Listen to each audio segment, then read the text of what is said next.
वस्सलामु अला इबादिल्लज़ीना इस्तफ़ा अम्मा बाद अऊज़ु बिल्लाहि मिनश शैतानिर रजीम बिस्मिल्लाहिर रहमानिर रहीम फ़इज़ा नुफ़िख़ फ़िस्सूरि नफ़ख़तुन वाहिदा व हुमिलतिल अर्दु वल जिबालु फ़दुक्कतन दक्कतन वाहिदा फ़यौमइज़िन वक़अतिल वाक़िअह वंशक़्क़तिस समाउ फ़हिय यौमइज़िन वाहिया वल मलकु अला अरजाइहा वयहमिलु अर्शा रब्बिका फ़ौक़हुम यौमइज़िन समानिया यौमइज़िन तुअज़ूना ला तख़फ़ा मिनकुम ख़ाफ़िया फ़अम्मा मन ऊतिय किताबहु बियमीनिही फ़यक़ूलु हाउम इक़्रऊ किताबिया इन्नी ज़नन्तु अन्नी मुलाक़िन हिसाबिया फ़हुव फ़ी ईशतिन रादिया फ़ी जन्नतिन आलिया क़ुतूफ़ुहा दानिया कुलू वशरबू हनीअम बिमा अस्लफ़्तुम फ़िल अय्यामिल ख़ालिया व अम्मा मन ऊतिय किताबहु बिशिमालिही फ़यक़ूलु या लैतनी लम ऊत किताबिया व लम अद्रि मा हिसाबिया या लैतहा कानतिल क़ाज़िया मा अग़ना अन्नी मालिया हालक अन्नी सुल्तानिया ख़ुज़ूहु फ़ग़ुल्लूहु सुम्मल जहीम सल्लूहु सुम्मा फ़ी सिलसिलतिन ज़रअुहा सबऊना ज़िराअन फ़स्लुकूहु इन्नहु काना ला युमिनु बिल्लाहिल अज़ीम व ला यहुद्दु अला तआमिल मिस्कीन फ़लैसा लहुल यौमा हाहुना हमीम व ला तआमुन इल्ला मिन ग़िस्लीन ला याकुलुहु इल्लल ख़ातिऊन। सदक़ल्लाहु मौलाना अज़ीम। इंतहाई काबिल एहतराम नाज़िम जमीयत दिलकोट, इस मस्जिद के खतीब मौलाना ज़हीर साहब, अज़ीज़ बच्चों, सबसे पहले तो हम अल्लाह का लाख लाख शुक्र अदा करते हैं कि इस गए गुज़रे दौर में जब बदी बहुत मुनज़्ज़म तरीके से आगे बढ़ रही है, खैर और नेकी उस तरह मुनज़्ज़म नहीं है, बदी के पीछे एक पूरा सिस्टम मौजूद है, जबकि खैर के पीछे उस तरह का सिस्टम मौजूद नहीं है। इन हालात में मैं और आप सारे यहाँ जमा हुए हैं। हमें अल्लाह का शुक्र अदा करना चाहिए कि एक अच्छे मकसद के लिए अल्लाह ताला ने हमें यहाँ जमा किया है। जिस तरह नाज़िम साहब ने कहा कि इस्लामी जमीयत तलबा वो शजर सायादार है कि जिसने लाखों नौजवानों की तरबियत की और इस वक्त या तो इस दुनिया से वो लोग रुखसत हो गए अपना किरदार अदा करके, या फिर मुल्क और मिल्लत की खिदमत में बरसरे बेकार हैं, अपना रोल अदा कर रहे हैं। यकीनन वो नौजवान, वो बच्चे खुशकिस्मत हैं कि जो इस तहरीक के साथ अपने आप को वाबस्ता कर रहे हैं। तो मैं सबसे पहले नाज़िम जमीयत दिलकोट और चीड़ाला के जो नए साथी, नए जमीयत में शामिल होने वाले या ज़िम्मेदारान हैं, उनको मुबारकबाद देता हूँ। इससे कबल भी एक प्रोग्राम आपने मुनक़्क़िद किया, बहुत अच्छा प्रोग्राम रहा, और आज ये शबेदारी की सूरत में एक प्रोग्राम जारी है। अब मैं अपने मौजू की तरफ आऊँगा। नाज़िम साहब ने दिलकोट सरेरा इनसे मुलाकात हुई तो इन्होंने पूछा कि आप अगर चिड़ाला के प्रोग्राम में शामिल हो तो हम आपको वेलकम करेंगे, खुशामदीद करेंगे।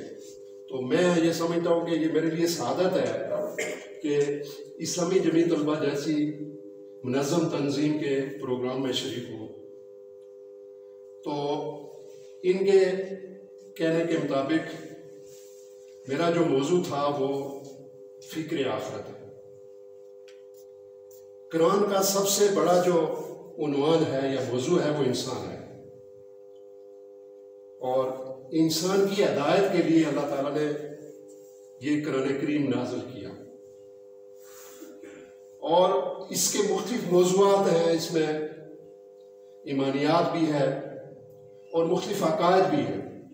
और अकायद में जो फ़िक्र आखिरत है ये सबसे आम है। यूँ तो अरे की अहमियत है, लेकिन इंसान की तरबियत के लिए उसको अपने रब के साथ जोड़ने के लिए जो फ़िक्र आखिरत है ये बहुत आम मौजू है। तो आज मैंने सूरह अल-हक़्क़ा की आयत नंबर 13 से ये पूरा रुकू आपके सामने तिलावत किया है।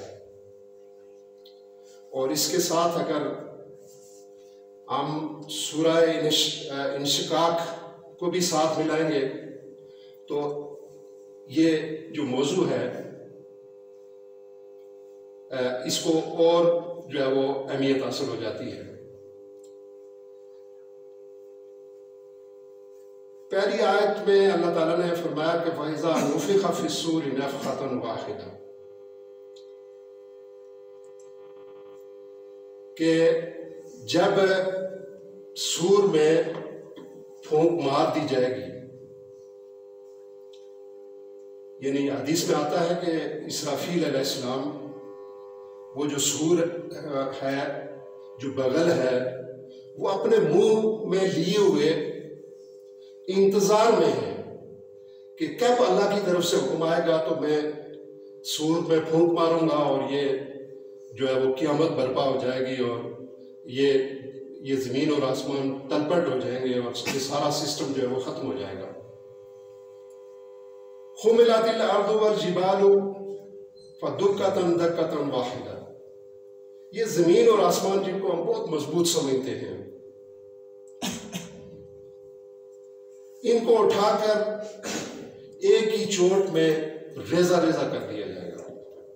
आप छोटे बच्चे हैं, शायद आपने वो ज़लज़ले का मंजर ना देखा हो, हमने देखा है, उसको फेस किया है, उससे गुजरे हैं, और फिर वाकई ये महसूस होता था कि क़यामत बर्पा हो चुकी है। हर चीज़ जो है वो हिल रही थी, उसकी बुनियादें हिल रही थी, ऐसा महसूस हो रहा था कि ज़मीन नीचे से ऊपर होने वाली है। और ये अल्लाह के कब्ज़े कुदरत में है ये ज़मीन और आसमान।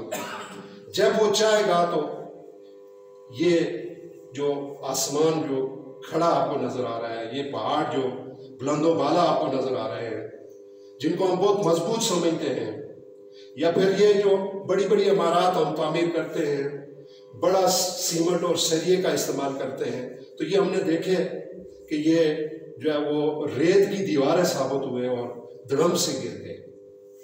तो ये जो ज़मीन और आसमान है, एक ही चोट में इसको रेजा रेजा कर दिया जाएगा। फ़यौमइज़िन वक़अतिल वाक़िआ, उस दिन वो वाक़ा होने वाली वाक़ा हो जाएगी, यानी क़यामत बर्पा हो जाएगी।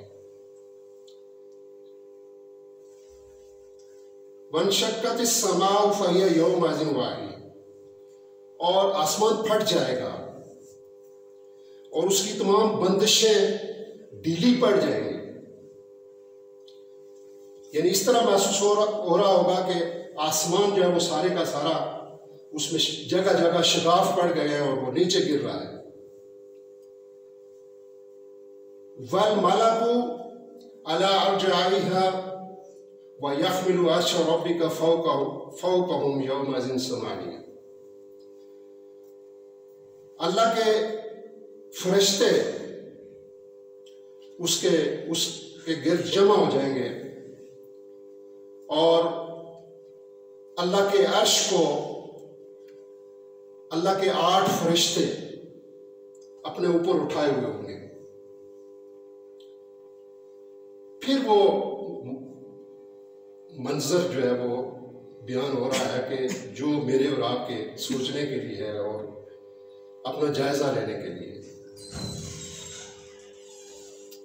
फरमाया कि यौम तू रज़ूना ला तख़फ़ा मिनकुम खाफिया, कि वो दिन जिसमें हमारी कोई चीज, कोई बात छुपी हुई नहीं रहेगी, कोई राज नहीं रहेगा। सब कुछ जो है वो इंसान अपनी आंखों से देखेगा, उसके सामने आ जाएगा, चाहे वो छोटी से छोटी नेकी है या छोटी से छोटी बुराई है, यानी जो कुछ उसने किया होगा वो सब उसके सामने आ जाएगा। कोई राज जो है वो छुपा नहीं रहेगा, सब कुछ सामने आ जाएगा। और उस वक्त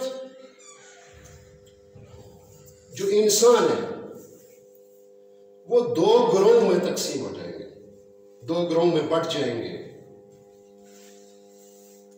वो 2 ग्रोह किस तरह के होंगे? फ़अम्मा मन ऊतिया किताबहु बियमीनी, के जिनका अमालनामा उनके दाएं हाथ में दिया जाएगा। ये जो मैं और आप सारे हम जिंदगी गुजार रहे हैं, और हदीस में आपने 12 सुना, दुनिया मज़रअतुल आखिरा, दुनिया आखिरत की खेती है। यहां आखिरत के लिए हम समा तैयार कर रहे हैं, अपना अमालनामा लिख रहे हैं, और यही अमालनामा जिसके हम खुद मुसन्निफ हैं, जिसको लिखने वाले हम खुद हैं, किरामन कातिबीन हमारे साथ हैं, वो हमारा अमालनामा मुरत्तिब कर रहे हैं। और वही अमालनामा या तो हमारे दाएं हाथ में पेश किया जाएगा, दाएं हाथ में दिया जाएगा, या बाएं हाथ में दिया जाएगा। अब देखें कि जिनका अमालनामा उनके दाएं हाथ में दिया जाएगा तो उनकी कैफियत क्या होगी, और जिनका अमालनामा उनके बाएं हाथ में दिया जाएगा उनकी क्या कैफियत होगी। फ़अम्मा मन ऊतिया किताबहु बियमीनी, कि जिनका अमालनामा उनके दाएं हाथ में दिया जाएगा। ये दाएं हाथ में अमालनामा मिलना, किताब का मिलना, इस बात का ऐलान है कि वो फर्द सुरखरू हो गया, वो फर्द कामयाब हो गया। और जब कोई आदमी कामयाब होता है,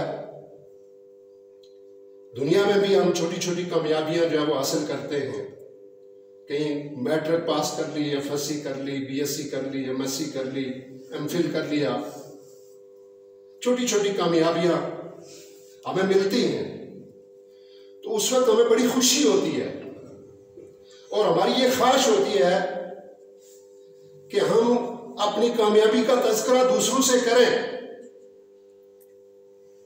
मेरी कामयाबी का जो पैगाम है वो दूसरों तक पहुंचे, दूसरे लोग भी इससे आगाह हों।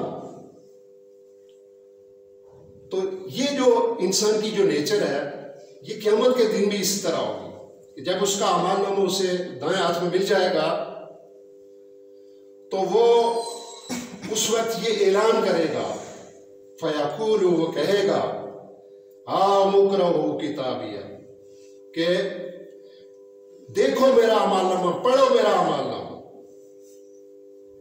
यानी जिस तरह किसी का कोई अच्छा नतीजा आ जाता है, अच्छा A+ ग्रेड में कामयाबी उसको मिल जाती है, तो आजकल जो सोशल मीडिया का दौर है, तो हम फौरन जो है वो फेसबुक पर, ट्विटर पर और इंस्टाग्राम पर जो है वो उस जेड कार्ड को शो करते हैं, दिखाते हैं लोगों को।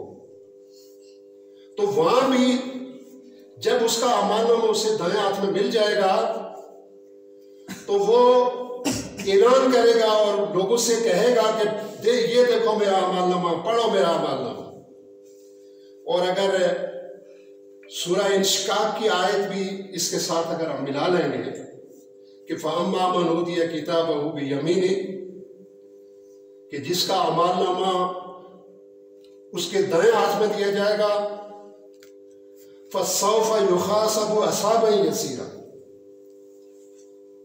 कि उसका हिसाब जो है वो हल्का होगा, आसान हिसाब होगा।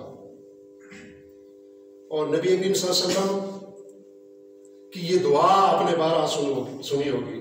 वो अक्सर दुआ किया करते थे कि अल्लाहुम्मा हासिबनी हिसाबन यसीरा, तो उससे आसान हिसाब लिया जाएगा, हल्का हिसाब लिया जाएगा। और उस वक्त वो क्या कहेगा, उस वक्त उसकी कैफियत क्या होगी। सूरह इंशिकाक में ये बताया गया कि वयनक़लिबु इला अहलिही मसूरा, कि जब उसका अमालनामा उसको दाएं हाथ में मिल जाएगा तो जब वो लौटेगा वापस अपने अहलो-याल में, अपने रिश्तेदारों में, अपने दोस्त और अहबाब में जब आएगा जो कामयाब हो चुके होंगे, तो वो खुश हो। और यहाँ सूरह अल-हाक़ा में ये कहा गया कि वो लोगों से ये कहेगा कि मेरा अमालनामा पढ़ो।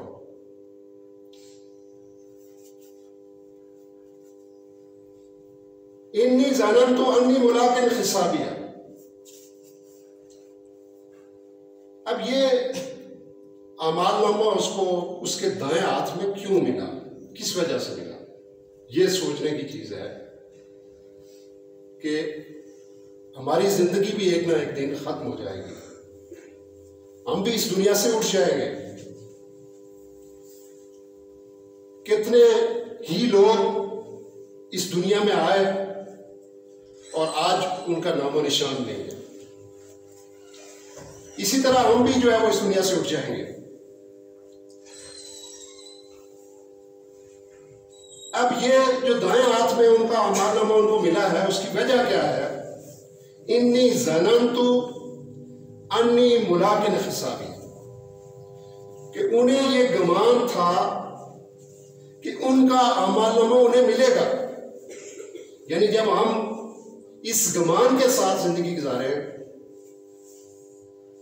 इस यकीन के साथ जिंदगी गुजारे कि ये जो कुछ मैं जिंदगी में कर रहा हूं, जो मैं काम कर रहा हूं, तो इसकी मैंने जवाबदेही करनी है। अल्लाह के हुजूर मैंने पेश होना है। इस गुमान के साथ जिंदगी गुजारी होगी तो उसका अमालनामा उसके दाएं हाथ में मिलेगा। और फिर उसका अंजाम ये बताया गया है कि फहुवा फी ईशातिन रादिया, वो ऐश जिंदगी में होगा, फी जन्नतिन आलिया, आलीशान जन्नत में, कुतूफ़ आदानिया, कि जिसके फल झुके हुए होंगे। हदीस में आता है कि यानी ये जो दुनिया है इसमें हम बेशुमार ख्वाहिशात हमारे अंदर मौजूद होती है। कुछ ख्वाहिशें पूरी होती हैं, कुछ नहीं होती। लेकिन जो जन्नती है जब जन्नत में चला जाएगा तो उसकी जो ख्वाहिश होगी, वो जो ख्वाहिश करेगा वो पूरी होगी। और हत्ता के ये कुतूफ़ दानिया यानी जन्नत के जो फल हैं, वो जब वो ख्वाहिश करेगा कि ये फल मैंने खाना है, तो वो फल जो है वो झुककर उसके करीब आ जाएगा और उसको तोड़कर इस्तेमाल करेगा। यानी तकलीफ करने की जरूरत उसको नहीं पड़ेगी। यानी जो ख्वाहिश वो करेगा वो उसकी पूरी की जाएगी।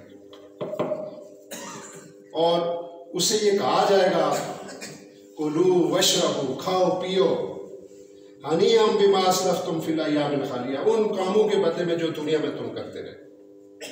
अब ये जो दाएं हाथ में उसका अमालनामा उसे मिला, तो उसका नतीजा आलीशान जन्नत में वो होगा तरह तरह के फल उसके लिए होंगे और उसके लिए ये कहा जाएगा कुलू वशरबू अनियम बिमा अस्लफ्तुम फिल अय्यामिल खालिया।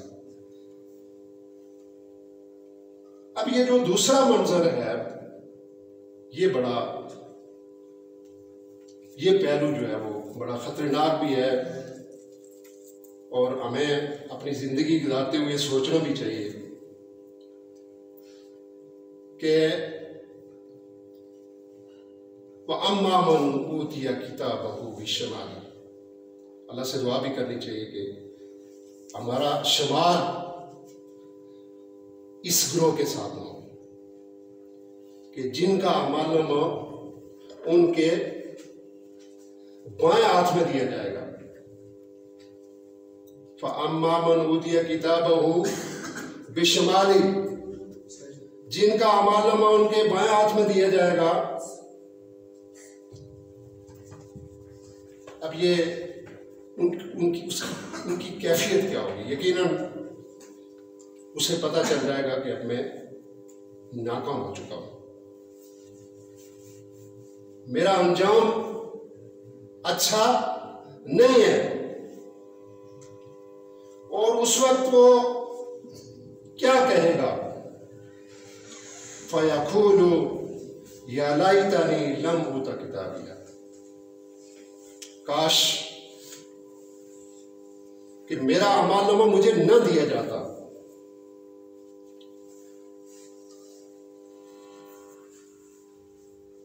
वलम अदरी मा हिसाबिया, और मुझे मालूम ना होता कि मेरा अमालनामा क्या है।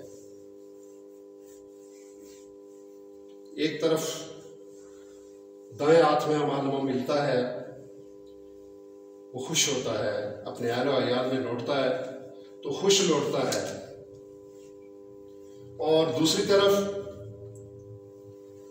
तरफ जो है वो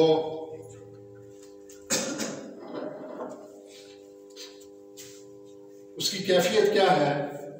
वो कहता है कि काश मेरा अमालनामा मुझे न दिया जाता और मैं न जानता कि मेरा अमालनामा क्या है। और सूरह इंशिकाक में आता है फ़अम्मा मन ऊतिया किताबहू वराअ ज़हरी, कि जिसका अमालनामा उसके पीठ के पीछे से दिया जाएगा।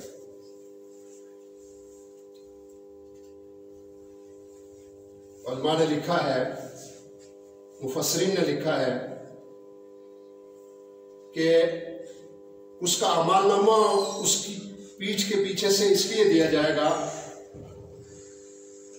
कि वो उस वक्त वो किसी का सामना नहीं कर पाएगा, क्योंकि इंसान के अंजाम की खबर उसे कब्र से मिल जाती है कि उसके साथ क्या सलूक होने वाला है। तो वो या तो अल्लाह के फरिश्ते उसका अमालनामा उसको देते हुए उसका सामना नहीं करेंगे, या फिर वो शर्मिंदा होगा कि सामने से वो अपना अमालनामा नहीं लेगा, पीठ के पीछे से लेगा। और उस वक्त वो क्या कहेगा? फसौफा यदउ सबूरा, उस वक्त वो अपनी मौत को पुकारेगा, जो उसको पहले मौत हुई थी उसको पुकारेगा कि वही मौत होती और मैं इस परेशानी से न गुजरता, इस शर्मिंदगी का मुझे सामना ना करना पड़ता। यसला सहीरा, उसको जहन्नम की आग में झोंक दिया जाएगा। उसके साथ ये सलूक क्यों हुआ? उसके साथ ये सलूक इसलिए हुआ कि इन्नहु कान फी अहलिही मसरूरा, जो दुनिया की जिंदगी जब वो गुजार रहा था तो वो अपने अहलो अयाल में मसरूर था, खुश था। उनको खुश करने के लिए, उनकी दुनिया बनाने के लिए जो है वो जायज और नाजायज जो है वो तरीके इख्तियार करके उनकी दुनिया बना रहा था, उनको खुश कर रहा था। और अल्लाह की ज़ात को याद नहीं रखा, अल्लाह के अहकामात को पसे पुश डाला, दुनिया की ऐशों में जो है वो मगन रहा, तो उसके नतीजे में उसका ये अंजाम हुआ। जबकि दूसरी तरफ जिसका अमाल उसके दाएं हाथ में दिया जाएगा, तो वो जब लौटेगा यन कालिबु इला आलिही मसरूरा, तो वो खुश जो है वो अपने अहलो अयाल में आएगा।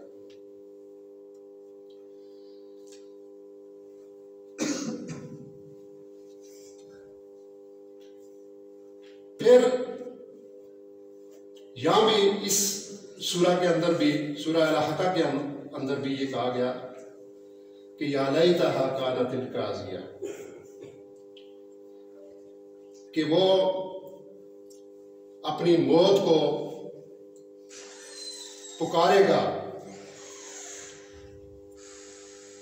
मा अगना अन्नी मालिया, और वो ये कहेगा कि आज मेरा माल भी मेरे किसी काम ना आया।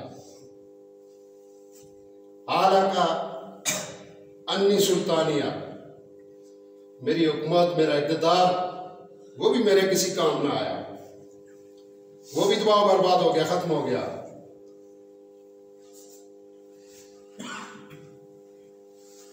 फिर हुक्म होता है ख़ुज़ूहु फ़ग़ुल्लूहु,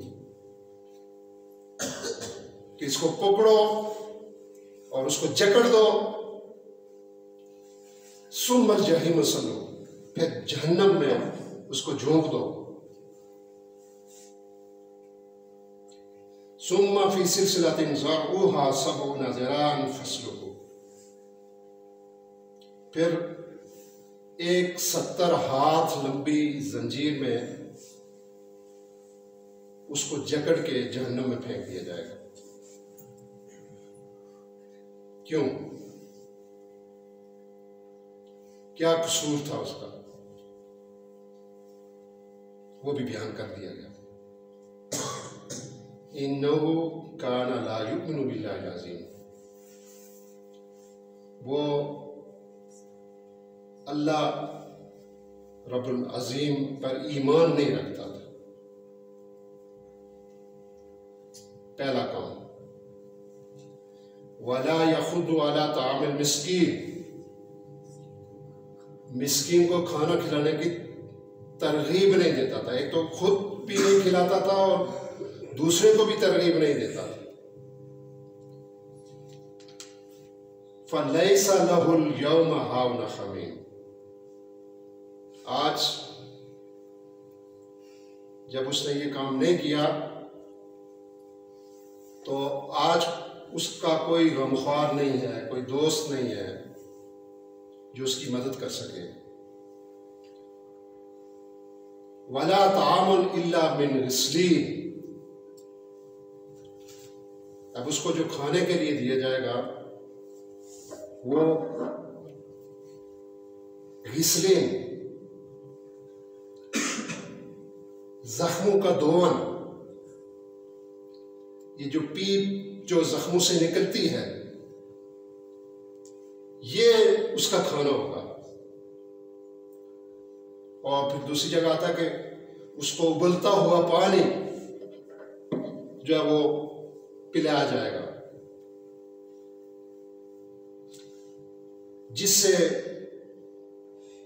उसकी आंतें, उसका अंदर जलकर खाकिस्तर हो जाएगा।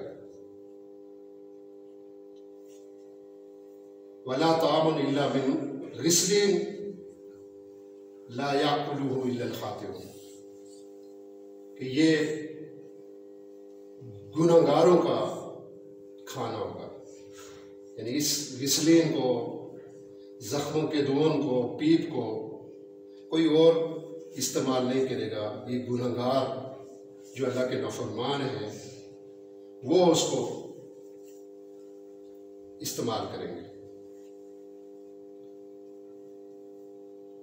अब हमें अपना जायजा लेना चाहिए कि ये जो हम जिंदगी गुजार रहे हैं, या तो वो अल्लाह की फुर्माबरदारी की जिंदगी होगी, अल्लाह के जिक्र की, अल्लाह के शुक्र की लाइफ होगी, जिंदगी होगी, या फिर नाफरमानी वाली जिंदगी होगी। हर आदमी, हर एक अपने मुतालिक खूब जानता है कि उसकी कैफियत क्या है। अगर हमने अल्लाह की इताअत वाली जिंदगी गुजारी, फुरमाबरदारी वाली जिंदगी गुजारी, अल्लाह को याद रखते हुए जिंदगी गुजारी, तो उसका नतीजा हमारा अमाल नामा में दाएं हाथ में मिलेगा। लेकिन अगर हमारा रवैया जिंदगी दूसरा हुआ, हमने अगर अल्लाह के अहकामात को पसे पुश डाला, नाफरमानी वाली जिंदगी गुजारी, हम अगर अपने ख्वाहिशात के बंदे बन गए, शैतान की चालों पर चलने वाले बंदे बन गए, अल्लाह की रजा के बजाय हमने अगर शैतान को राजी किया, तो उसका नतीजा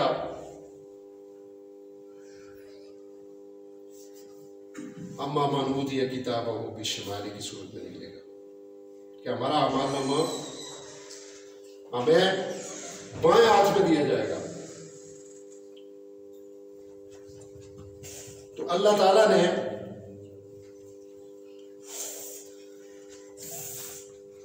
हमारी हिदायत के लिए, हमारी रहनुमाई के लिए ये कुरान हकीम नाज़िल किया और हमें बता दिया, इन्ना हदैना सबीला इम्मा शाकिर व इम्मा कफूर, कि हमने दोनों रास्ते दिखा दिए कि तुम शुक्र का रास्ता इख्तियार करो या कुफर का रास्ता इख्तियार करो, खैर का रास्ता इख्तियार करो या बुराई का रास्ता इख्तियार करो। तो इसलिए हमारी ये खुशकिस्मती है कि हम जिस इज्तिमाइयत के साथ इस वक्त मौजूद हैं, वो खैर की अलमबरदार है, खैर की तरफ बुलाने वाली है।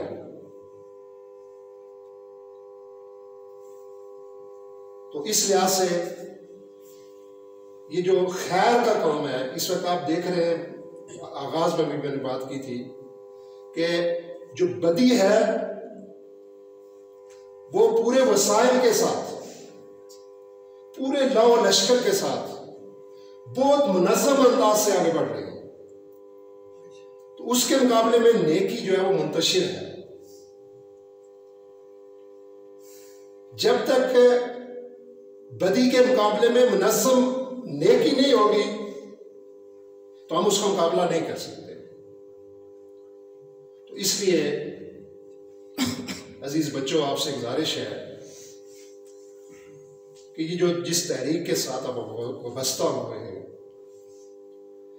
ये आपको खैर की तरफ बुलाने वाली, जन्नत की तरफ बुलाने वाली इज्तिमाइयत है। इसके साथ वाबस्ता होके अपना तज़किया करें। कद अफ़लह मन तज़क्का, कि कामयाब हो गया वो जिसने अपना तज़किया किया। वज़कर अस्म रब्बिही फसल्ला, कि अल्लाह के नाम का जिक्र किया, अल्लाह के नाम को याद किया और नमाज कायम की। और हमें अपना जायजा भी लेना चाहिए।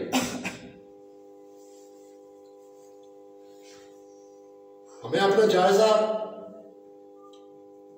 इस तरह लेना चाहिए। एक हदीस आपके सामने रखूंगा हजरत हंजला रजी अल्लाह ताला अन्हु अपने घर से निकलते हैं। रास्ते में हजरत अबू बकर सिद्दीक रजी अल्लाह ताला अन्हु से मुलाकात हो जाती है। हजरत अबू बकर सिद्दीक रजी अल्लाह ताला अन्हु उनसे पूछते हैं कि हंजला तेरा क्या हाल है। अब हजरत हंजला रजी अल्लाह ताला अन्हु अपना इंसाफ करते हुए हमें नजर आते हैं, अपना जायजा लेते हुए नजर आते हैं।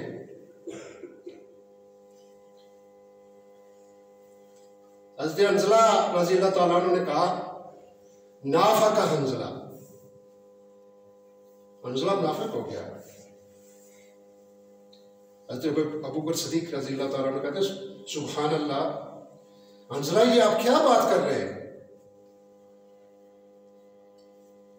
तो उन्होंने फिर वजाहत की। वजाहत इस तरह से की कि उन्हें कहा कि जब हम नबी सल्लल्लाहु अलैहि वसल्लम की मजलिस में होते हैं,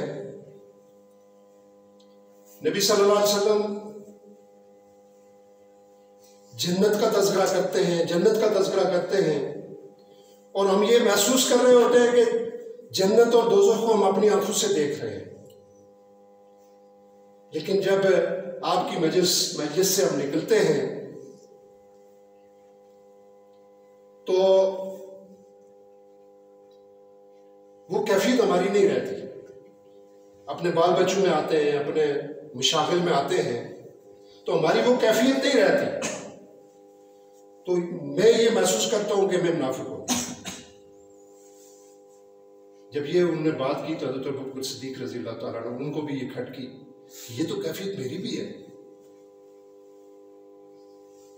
अब दोनों परेशान हो जाते हैं। चलते चलते नबी करीम अलैहिस्सलाम की मजलिस में पहुंच जाते हैं। तो नबी सल्लल्लाहु अलैहि वसल्लम ने उनका हाल पूछा तो हज़रत हंजला रज़ी अल्लाह ताला अन्हु ने फिर वही अल्फाज दोहराए, नाफका हंजला, हंजला मुनाफिक हो गए।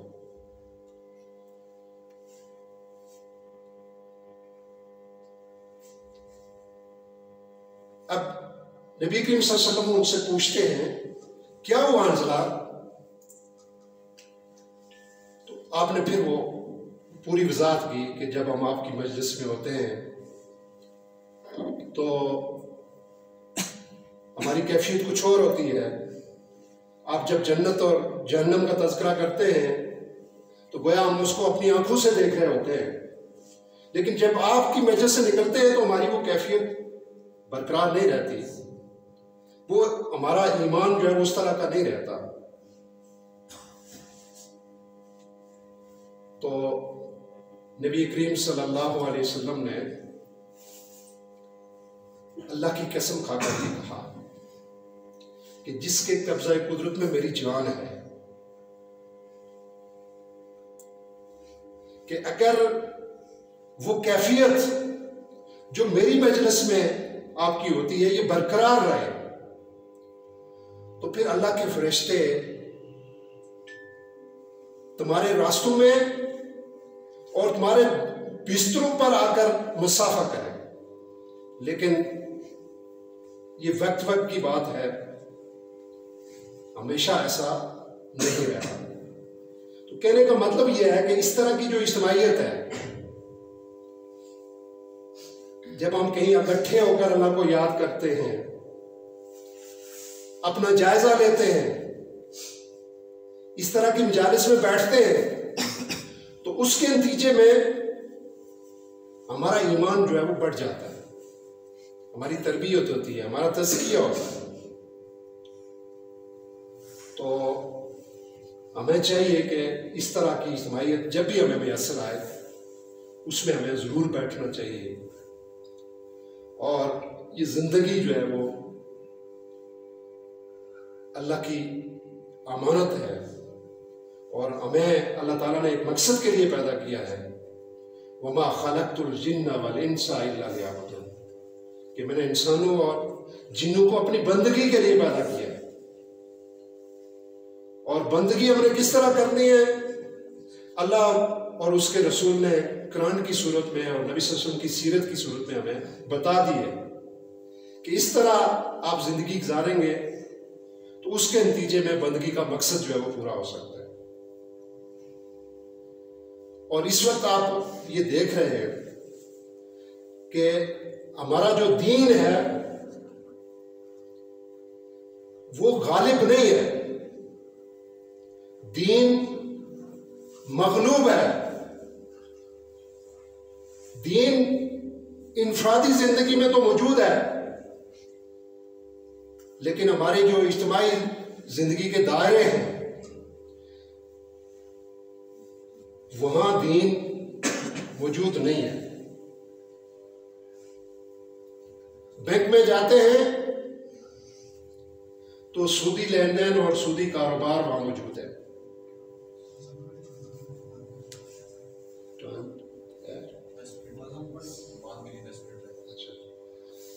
तो सूदी लेन देन और सूदी कारोबार वो जो वहां चल रहा है। अदालत में जाते हैं तो अंग्रेज का कानून मौजूद है। तो ये दो टोक अल्लाह का ईमान है, मल्लम यहकुम बिमा अंज़लल्लाहु उलाइका हुमुल काफ़िरून, जो लोग अल्लाह के अहकामात के मुताबिक फैसले नहीं करते वो काफिर है, जालिम है। तो ये जुल्म और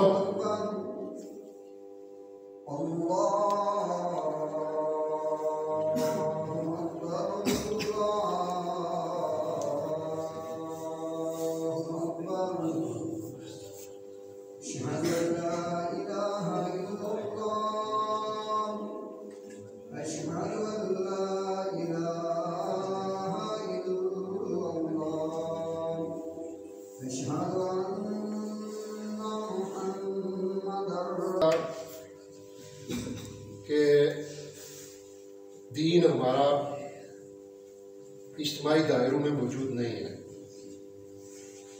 हमारा निज़ाम मेशत, हमारा निज़ाम हुकूमत, हमारा निज़ाम सियासत, ये जो इज्तिमाई जो सिस्टम है उसमें दीन मौजूद नहीं है।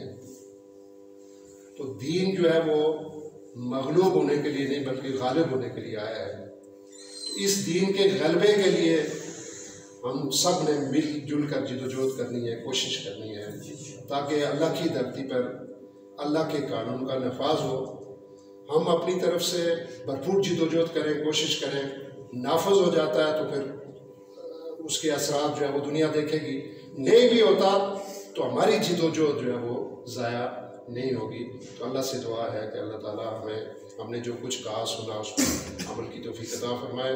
व आखिर दावाना अल्हम्दुलिल्लाह।